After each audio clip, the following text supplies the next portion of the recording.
அடுத்ததாக நாம் பேச அழைக்கிறோம்.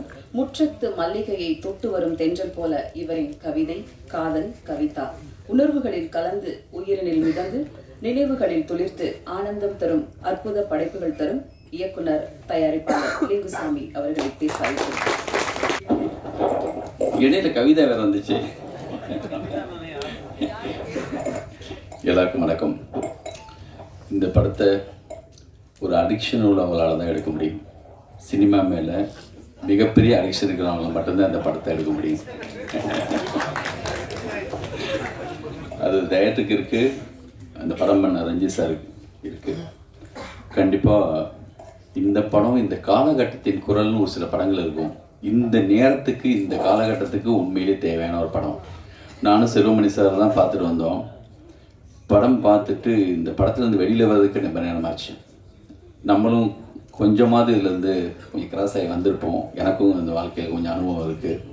சினிமாவுக்கு வந்த புதுசில் நம்மளை கேட்குறதுக்கு ஆள் இல்லைங்கிறப்போ நம்ம இஷ்டத்துக்கு நம்ம என்ன மாதிரி சுதந்திரமாக இருப்போமோ அப்படி தான் இருந்திருப்போம்.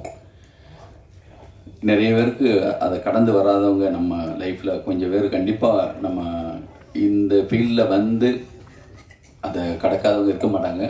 என்னுடைய நண்பர்கள் சில பேர் வந்து கடக்க முடியாமல் நல்லதொரு வேலை செய்து அதை நடங்கிற பொழுதில் விழுந்து இருந்த மாதிரி ரொம்பவே பேர் போய் சேர்ந்துட்டான். மிகப்பெரிய பேரறிவோடெல்லாம் ஒரு சிலர் இருப்பான். இவனுக்கு இருக்கிற அறிவெல்லாம் நம்மளுக்கு இருக்கா? நம்மளாம் தெரியாமல் சினிமாவுக்கு வந்துட்டோம். உலக சினிமாலாம் பேசுகிறாங்கன்னு சொல்லி நான் பார்த்து பிரமித்த பல பேர் வந்து சேரவே இல்லை.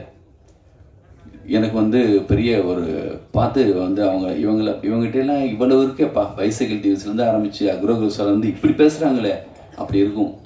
எங்கேயோ நான் கும்பகோணம் போகிறப்போ எங்கேயோ ஒரு கடையில் அந்த மாதிரி நபர்களை ஒன்றுமே இல்லாமல் பார்க்கும்போது எனக்கு வந்து அவ்வளோ பெரிய சோகமாக இருக்கும்.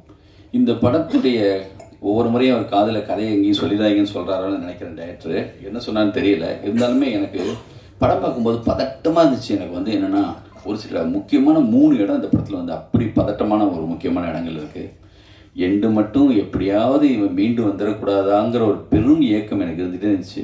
திரும்பி போய் இதுக்குள்ள விழுந்துடக்கூடாது, எப்படியாவது மீண்டுடணும். அந்த வெளிச்சம், அந்த சின்ன ஒரு அப்படி வெளிச்சம் மேலே பற்றக்கூடாதான்னு ஒரு பெரிய ஏக்கம் இருந்துச்சு. இது வந்து இந்த அரசாங்கத்துக்கு போடுற இந்த படம் ஒரு மனு மாதிரி பார்க்குறேன் நான். அப்படி ஒரு படம் எல்லாருமே அமைஞ்சு வந்ததுன்னு ஒரு சில படங்களை சொல்லுவாங்கள்ல. கேமராமேன்லேருந்து ஆரம்பித்து மியூசிக் டைரக்டரு, ஆர்டிஸ்ட்டு, குரு சுந்தரம், அந்த ஹீரோயின் எல்லாருமே அவ்வளோ பர்ஃபெக்டாக அந்த படத்தில் பண்ணியிருக்காங்க. இந்த படத்தை எடுக்க இந்த காலகட்டத்தில் எடுக்கிறதுக்கு துணிஞ்ச ரஞ்சித்துக்கு, அப்புறம் பலூன் பிக்சர்ஸ் போஸ்டர்ஸ் வந்து எல்லாத்துலேயும் ஒட்டி இருந்துச்சு. என்னடா இவ்வளோ நெருக்கி இவ்வளோ அழகாக ஒட்டியிருக்காங்களேன்னு பார்த்தேன். கண்ணு ஒரு தடவை மணி சார் தான் சொன்னாராம், காலையில் விடிஞ்சா எல்லாத்துலேயும் மஞ்சளாக தெரியும்னு சொல்லி அலைப்பாயதுக்காக ஒரு போஸ்ட் ஓட்ட சொன்னார். அது மாதிரி எங்கே பார்த்தாலும் கையில் தொங்கிட்டு இருக்கிறது தான் இருக்குது சிட்டி மொத்தமும். காரணம் என்னன்னு பார்த்தா அப்புறம் தான் தெரிஞ்சது அண்ணன் இருக்கார் அதுலன்னு. வாழ்த்துக்கள் மொத்தமாக இந்த டீம் மொத்தத்துக்கு வாழ்த்துக்கள். இது பிரச்சாரமான ஒரு படம்லாம் கிடையாது. உள்ள அவ்வளோ டென்ஷனான அழகான மிக சரியான விஷயங்களோட ஒரு ஸ்க்ரீன் பேவோட மிக அற்புதமான படமாக அது வந்திருக்கு. இந்த படத்துக்கு என்னுடைய வாழ்த்துக்கள். நன்றி.